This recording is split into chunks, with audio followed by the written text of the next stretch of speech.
നമസ്കാരം, പ്രവാസി മലയാളിയിലേക്ക് സ്വാഗതം. കുവൈറ്റിലേക്ക് ആദ്യമായി ജോലിക്ക് വരുന്ന പ്രവാസികൾക്ക് പാർപ്പിടാനുമതി ലഭിക്കണമെങ്കിൽ ഇനി മുതൽ 2 പോലീസ് ക്ലിയറൻസുകൾ നിർബന്ധമാക്കിയിട്ടുണ്ട്.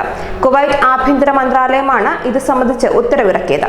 രാജ്യത്തേക്ക് പുതുതായി ജോലി വിസയിലെത്തുന്ന പ്രവാസികൾ ഒരു തരത്തിലുമുള്ള കുറ്റകൃത്യങ്ങളിലും ഏർപ്പെട്ടവരല്ലെന്ന് ഉറപ്പാക്കുന്നതിന്റെ ഭാഗമായാണ് 2 പോലീസ് ക്ലിയറൻസുകൾ വ്യവസ്ഥ ചെയ്തിരിക്കുന്ന ഉത്തരവ് പുറത്തിറക്കിയത്. പോലീസ് ക്ലിയറൻസിൽ ഒരെണ്ണം അവരുടെ രാജ്യത്തുള്ള കുവൈറ്റ് എംബസിയിൽ അറ്റസ്റ്റ് ചെയ്തിരിക്കണം.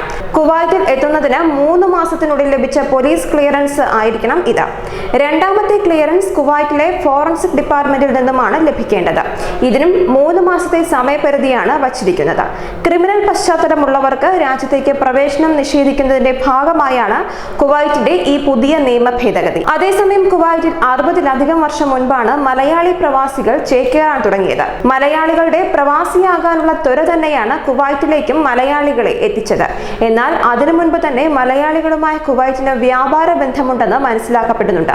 ഇന്ന് കുവൈറ്റിലെ പ്രവാസി ഇന്ത്യക്കാരിൽ പകുതി പേരെങ്കിലും മലയാളികളാണെന്നാണ് റിപ്പോർട്ടുകൾ സൂചിപ്പിക്കുന്നത്. വിവിധ സംഘടനകളിലൂടെ മലയാളികൾ തങ്ങളുടെ സാമൂഹികമായ ആവിഷ്കാരങ്ങളും നടത്തുന്നുണ്ട്.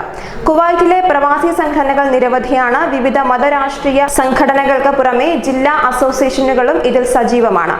കുവൈറ്റിൽ ഒരു ജോലിക്കും മിനിമം വേതനമില്ല. പ്രൈവറ്റ് സെക്ടറുകളിൽ വർക്ക് ചെയ്യുന്ന ടോപ്പ് മാനേജേഴ്സ് ശരാശരി ശമ്പളം 2500 മുതൽ 3500 വരെയുള്ള ദിനാറാണ്.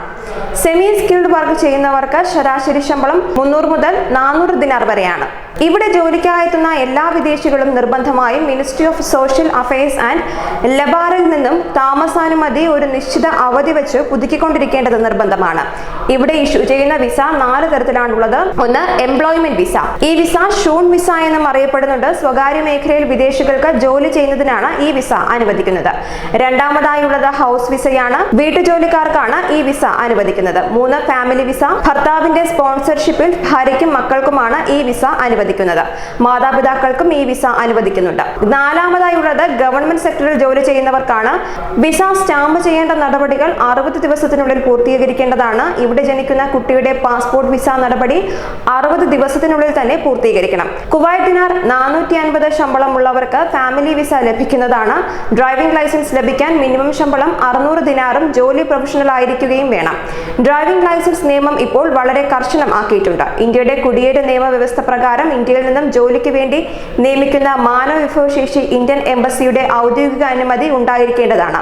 എംപ്ലോയ്മെന്റ് വിസ ലഭിച്ചതിനു ശേഷം Kuwait chamber of commerce, ministry of foreign affairs, Indian embassy എന്നിവയുടെ ഔദ്യോഗിക അനുമതി സാക്ഷ്യപ്പെടുത്തേണ്ടതുമാണ്. ന്യൂസ് ഡെസ്ക്, പ്രവാസി മലയാളി.